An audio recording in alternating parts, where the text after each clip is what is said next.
ભાઈ સવાર પડે એટલે સૌથી મોટું ટેન્શન શું હોય કે પછી ગૃહિણી હોય, હાઉસવાઈફ હોય કે પછી હોસ્ટેલમાં રહેતા લોકો હોય, દરેકને એક પ્રશ્ન સતાવે કે ભાઈ આજે શું બનાવવું છે. અને ચલો મેનુ નક્કી થઈ પણ જાય અને તમારે ઓફિસ જવાની ઉતાવળ હોય કે પછી ગમે ત્યાં જવાની, બહાર જવાની ઉતાવળ હોય, ત્યારે ફટાફટ તમારે કુકિંગ કરવું હોય તો કેવી રીતે કરી શકો? તો આજે હું તમને એક એવી ટ્રીક શેર કરવાની છું કે જેમાં ઓલમોસ્ટ 30 થી 40 મિનિટમાં તમારું ફૂલ ભાણું છે એ રેડી થઈ જશે.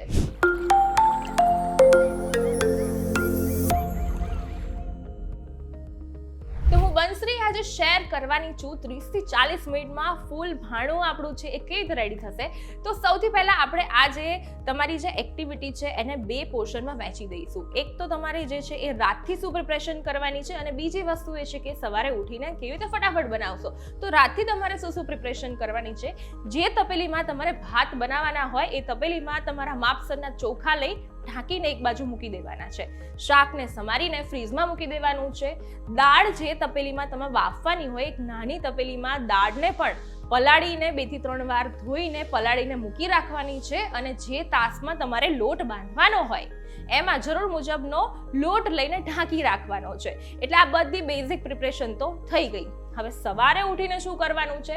તો તમારે જે વસ્તુમાં ટાઈમ બગડતો હોય એ તો બધી જ વસ્તુ રેડી છે, ઇન્ગ્રેડિયન્ટ રેડી છે. હવે તમારે ખાલી કુકિંગ જ કરવાનું છે. તો એના માટે શું કરવાનું છે? તો સૌથી પહેલા 3 કે 5 લીટરનું થોડુંક મોટું કુકર દરેકના ઘરમાં હોય જ છે. એમાં શું કરવાનું છે? ચોખાને સરસ મજાના ધોઈ લેવાના છે અને કુકરમાં 2 મોટા ગ્લાસ જેટલું પાણી લઈ લેવાનું છે. એમાં નીચે સ્ટેન્ડ કે કાટલો મૂકી દેશો. એના ઉપર પહેલા મૂકશો ભાતની તપેલી, જેમાં ભાત આપણે રાંધવાના છે. જેટલા ચોખા લીધા હોય એના કરતાં 1.5 ઇંચ જેટલું પાણી લેવાનું છે અને એના ઉપર ઢાંકણું ઢાંકી દેવાનું છે. અને એની જ ઉપર આપણે જે મીડિયમ સાઇઝની તપેલી, જેમાં આપણે ફક્ત ખાલી દાળ બાફવાની જ છે અત્યારે, એ તપેલી મૂકી દઈશું. એને ઢાંકીને કુકરનું ઢાંકણું બંધ કરવાનું છે.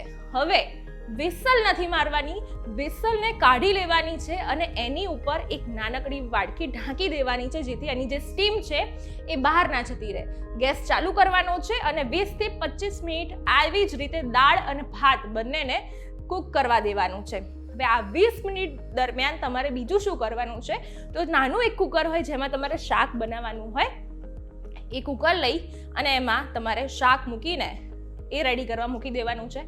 અને એની સાથે શાક મૂકી દો પછી તમારે ફટાફટથી લોટ બાંધી લેવાનો છે.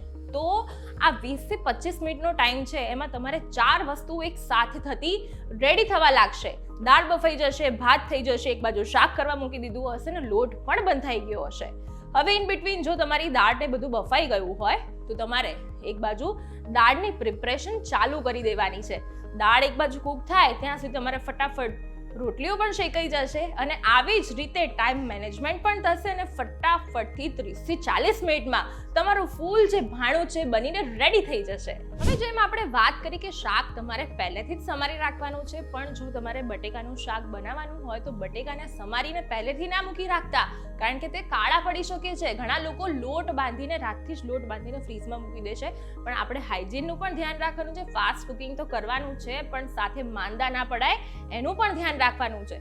જો બટેકાનું શાક તમારે સવારે કરવાનું હોય તો શું કરી શકો કે તમે બટેકાની છાલ કાઢીને એક વાડકામાં બટેકા મૂકી અને એને પાણીમાં બોળી રાખો છો. બાકી એને ફ્રીઝમાં નથી મૂકવાનું કે સમારીને સીધા ફ્રીઝમાં પણ નથી મૂકવાના, કારણ કે બટેકા ઘણીવાર જળતા પણ નથી.